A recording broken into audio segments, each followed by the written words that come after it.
What's up, fellow troubadours? How you all doing today? I am heading out to a gig, and this is a place that I made initial contact with. It's got to be almost 2 years ago, and wouldn't you know it, just a few weeks ago they had gotten in touch with me and booked out several dates this summer. And the reason that I think this is worth talking about is because when I do a lot of online consulting, a lot of online Zoom meetings with you all out there in the community, a big area of frustration that I hear people complain about is, hey Frank, I don't know, I contacted this place and they never got back to me. I emailed this place and they never called me back. And the thought there is, well, they don't like me, or they, whatever these things are that we tell ourselves. And I am the same as everybody else. I do the same thing as you do. We're all kind of programmed to think of it according to ourselves and assume that, well, they don't like us or whatnot. So, and furthermore, this particular place that I'm going to play right now is a place that I had played at several years back, and they had changed owners. So, I kind of assumed I'd be baked in to the new roster. Assumed. You know what they say about people who assume. And, so I reached out. They didn't get back to me. I might have reached out one more time, and then I kind of was like, well, the heck with them, Not in a negative way, but, the way that we kind of do when we are a little bit frustrated that we didn't get what we wanted. And like I said, a lot of you all hit me up, and this is a thing that we talk about, and I coach people through a lot when they're hitting me up to try to help, when I'm trying to help them get gigs, help them put their kit together, their videos together, their set list together, help them with their vocals, whatever it is, the various things that people get in touch with me for, okay? So here we are, they contacted me. And what did the person say, the point person? Oh my God, Frank, I can't believe I never got in touch with you. I meant to, get back with you, and next thing you know, the time goes by and we booked, and I can't help but kind of relate to that. How many times somebody hit you up in an email or in a text or in an Instagram message or a Facebook message, and you didn't have an answer for them right away? Or maybe you weren't home, maybe you were on vacation. You weren't even paying attention to your messages. And time goes by, life goes by, and now that message is, 50 messages down in the queue, and you quite frankly don't even remember that it existed, right? We have to remember that this happens, especially to people in the world of booking and club owners and bar owners. They are busy just like the rest of us. They've got a lot of people hitting them up. So that's worth thinking about. Another thing I want you to think about is, what did you send them? Did you just send them an email saying, hey, I'm Joe Blow and this is what I do? I'm hoping that you at the very least sent them some links to some online content of yourself, maybe your Instagram page or Facebook page, somewhere where you're out there doing what it is you do, okay? And I provide a lot of assistance to people who are trying to get that started. It's a big deal. Some people tell me, well, I'm not savvy with Instagram, and I'm not, that's like telling somebody, well, listen, I don't use a cell phone, so you can't call, you can only call me at home that's it. It doesn't work anymore. I don't know how many of you feel it, but I do have people tell me that. Well, I just can't do it. Well, then you have to understand that you probably aren't going to get gigs in the way that most people go about getting gigs today. It's going to be that much harder for you to get gigs in a very competitive environment that we already live in, right? And it gets more competitive every year. I know there's reasons for that, and perhaps that's another video. Okay, so what could I have done maybe to speed up this process, which I quite frankly didn't do because I'm busy myself, and it wasn't the end of the world for me. I send out emails, and then I just kind of let it go. I don't put too much energy into one place. What I could have done, I could have went there and followed up in person. Okay, I could have done that. I could have sent maybe another couple of emails, been a little bit more of a pest.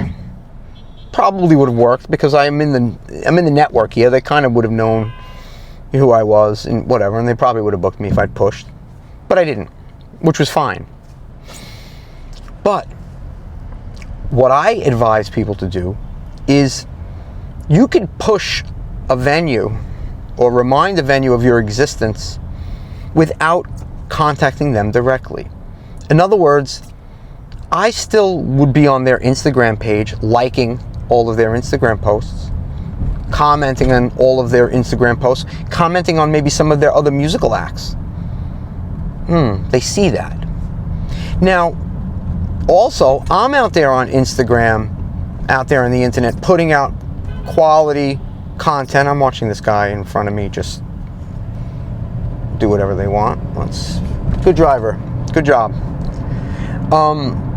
So not only that, but you're, in this case I was, and I hope you are, putting out what it is you do, putting out your gigs on Instagram, putting out video reels of yourself, keeping yourself moving, not staying stuck somewhere waiting on somebody else to make a move.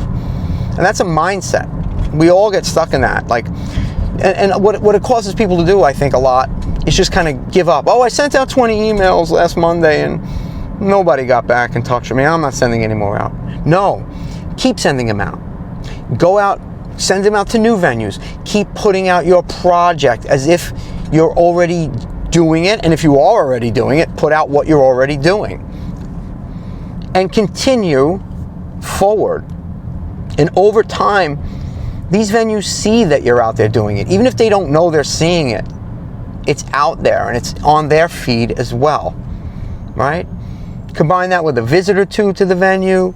Next thing you know, you're getting a phone call like I just did, and they booked, X amount of dates.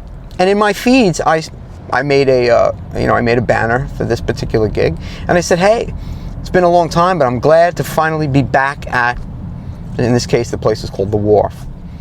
Now it's new owners, it's a whole new venue. It might as well be a whole new venue. All right? But you're thanking the venue for having you back. You're not bitter to the venue for they hadn't, I didn't hear back from. They're not thinking that way. Right? They're not thinking that way.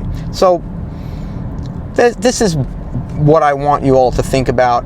And this is what I thought was worth talking about today in this ride along. I am going to attempt to bring you in the venue. I don't know what the setup is there now, if I'll be able to put the camera out, get some footage of the place, and then perhaps check in later and let you know how it went. But remember something, sometimes it can take 2 years to get that gig. But don't let that stop you.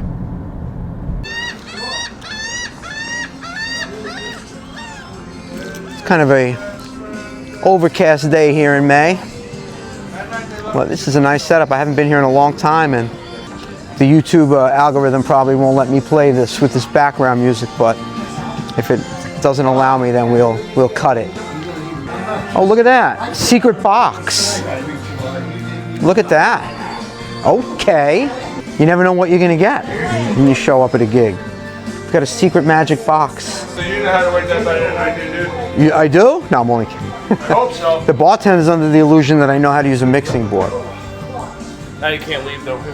Oh, damn it. All right, they already paid me, so I'm going to... you guys have a back exit? Now you can't leave. Oh, damn it. We're set up and ready to roll. Just waiting for 5 o'clock.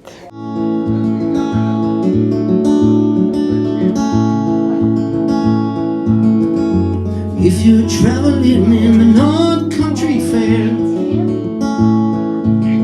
where the winds hit heavy on the borderline, remember me, the one who lives there. She once was a true love of mine. All right, is that a good volume? Is it comfortable? Be honest, I don't take it personally. Okay, good. Okay. Rose out like a welcome mat.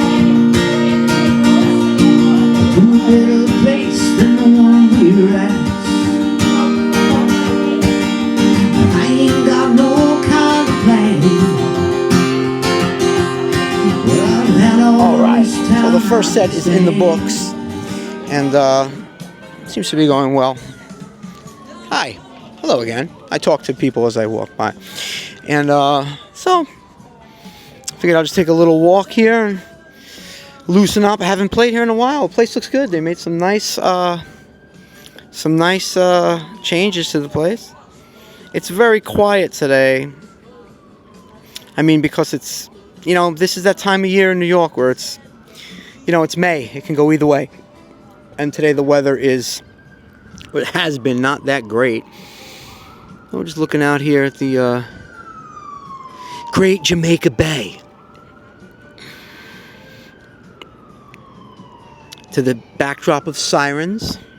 But this is New York. So, anyway, guys and girls, you know, 2 years of waiting to get back in a venue that I played at many moons ago, and I want that to encourage you to don't take things to heart too much, you know. Keep the ball rolling forward, keep moving forward, keep working on your craft, keep putting your internet and your online presence out there and showing everybody what it is you do while making your connections out there, and you know, keep it moving. That's it. I'm Frank Persigal. See you in the next video. Take care.